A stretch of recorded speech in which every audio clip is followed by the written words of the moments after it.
Bueno, pues lo primero que tenéis que hacer es ir a peda.com y ahí tenéis varios programas. Ya bajasteis el test, venís aquí a descargas y dentro de descargas ya tenéis el Polypro, ¿vale? Entonces le das a instalar según tengáis para Windows, Macintosh o lo que sea, ¿vale?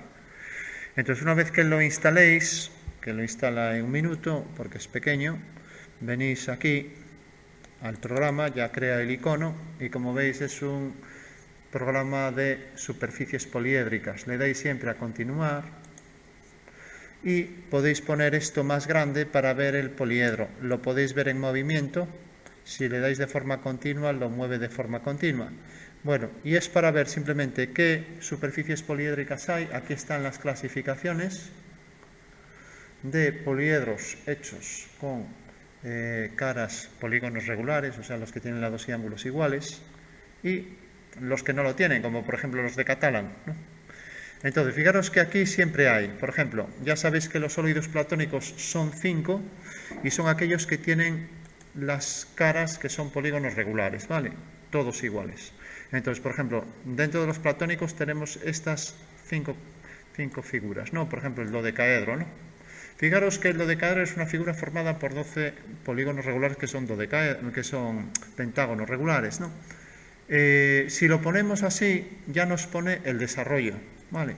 Entonces podríamos recortar esto, pegarlo en un papel y recortarlo y construirlo, ¿vale? O sea que vamos a tener ahí todos los desarrollos al tamaño que queramos, ¿vale? Tenemos la opción también de pinchar aquí y tenemos la opción de ver lo que es el diagrama de Schlegel. Para entenderlo es como si nos ponemos dentro del poliedro, somos muy pequeñitos y lo vemos muy de cerca, ¿no? Entonces veremos las caras interiores del poliedro, ¿de acuerdo? Entonces, si por ejemplo me acerco al cubo, en el cubo lo veréis más claro porque es más elemental. El cubo visto de cerca sería algo así, si estamos como en una habitación, ¿no? Y puedo moverlo. Fijaros que en esta red, o sea, es convertir el polígono en una red, realmente no se cortan los lados, las aristas, ¿no? Las aristas es lo que no se corta. ¿Para qué? Para poder contabilizar mejor los vértices, aristas, etcétera, ¿no? Bueno, pues aquí tendríamos el cubo, aquí lo tenemos desarrollado, que ya sabéis que es extenderlo sobre un plano, de manera que pueda recortarlo y construirlo, ¿vale? Y por último tenemos aquí la opción ya en 3D, que me lo pone en un alzado, pero lo puedo girar, si quiero, en tiempo real. Incluso le puedo dar aquí a esto para que me lo abra también en tiempo real. Puedo ver el desarrollo más fácilmente así, ¿no? Cómo lo cierra y lo abre en tiempo real, ¿de acuerdo? Bueno, pues me da esta opción en todos los poliedros. Nos quedamos entonces con las primeras clasificaciones, que son los platónicos. Ya los estudiaba Platón, de ahí viene el nombre, ¿no? Y los estudiaba mucho Kepler, y bueno, esto tiene una historia detrás muy interesante. Figuras que tienen polígonos regulares, ¿no? Solo puede haber 5, se puede demostrar fácilmente, ¿no?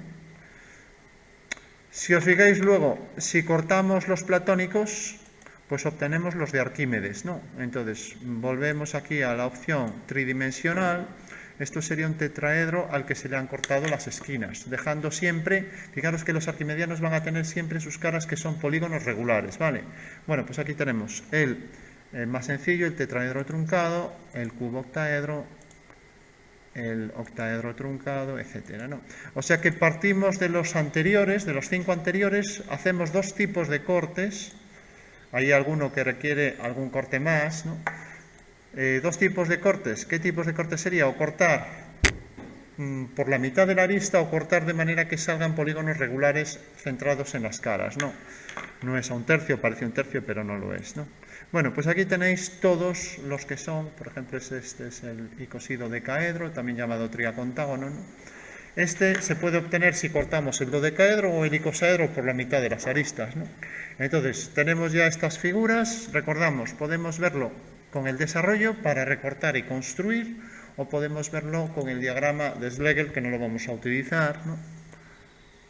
Y de esa manera vemos todas las caras, vemos todas las aristas, todos los vértices en una malla plana, ¿no? En una red, que se llama en geometría, ¿no?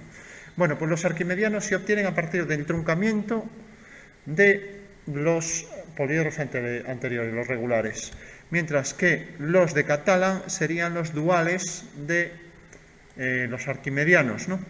Eso quiere decir que si cojo una de estas figuras y cojo los puntos centrales de las caras, obtengo un arquimediano. Al revés no es el caso, ¿no? No se da el caso. O sea, la recíproca no es cierta, decimos en geometría, ¿no? Bueno, sólidos de Catalan, pues hay otros 13 también. Aquí los tenemos, ¿no? Fijaros que los de Catalan tienen todas las caras iguales, ¿vale? Bueno, si pincho en otro, aquí vemos otra vez todas las caras también iguales. En este caso son rombos.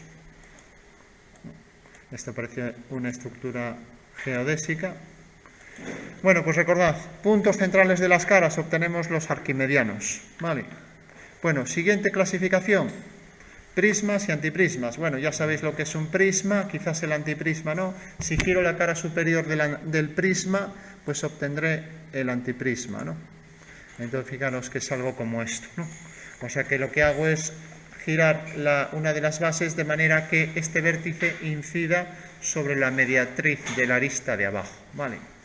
Bueno, pues esto es un antiprisma.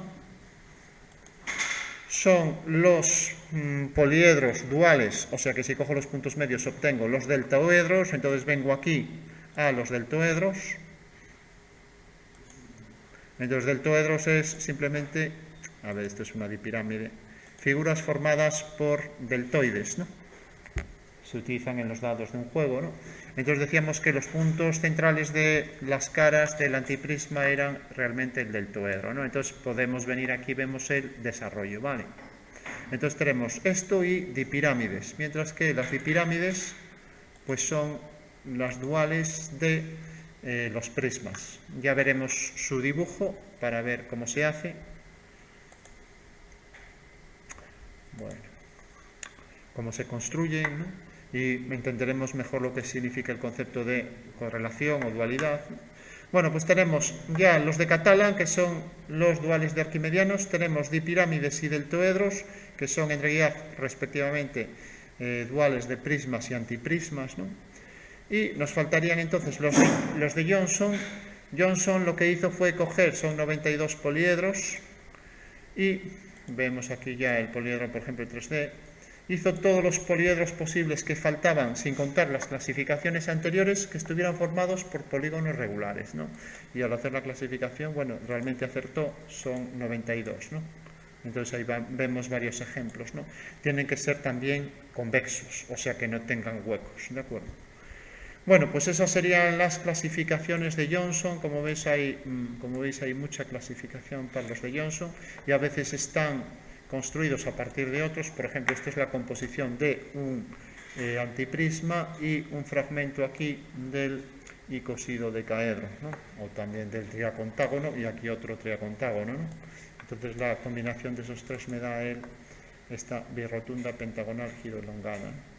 Bueno, por último tendríamos los de Catalan, esto ya lo vimos, pues las esferas y domos geodésicos, ¿no? Que los estudió Fourier. Y bueno, simplemente partimos ya son difíciles de construir,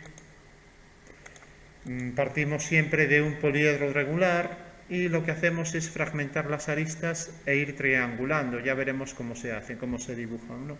Fijaros que, por ejemplo, si os fijáis aquí los centros de los pentágonos, pues me genera aquí pues lo que parecen los vértices de un icosaedro, ¿no? Entonces el icosaedro aquí lo divido, cada arista 1, 2, 3 en 4 partes, entonces por eso decimos que es de frecuencia 4, ¿no? Con lo cual si divido esta arista en 4, esta en 4 y ahora hago los triángulos correspondientes a esas divisiones, ya me sale la geodésica a partir del icosaedro y de frecuencia 4, ¿no? Vale. Bueno, pues estas son las clasificaciones de las que podemos partir para hacer nuestro diseño, pero hay que editar. Lógicamente una esfera geodésica es algo complicado, os diría que no la utilizarais. Hombre, si cogemos una sencilla hexaédrica de frecuencia 1, pues como veis no es más que el cubo al que se le han añadido ahí pues pirámides, ¿no? O sea, pirámides en cada cara, ¿no? Se parece mucho a un poliedro de Catalan, pero bueno, vamos a coger figuras más sencillas y las vamos a editar, las vamos a cortar, las vamos a anexionar a otras, a unir, a calcular sus intersecciones, por ejemplo, ¿no?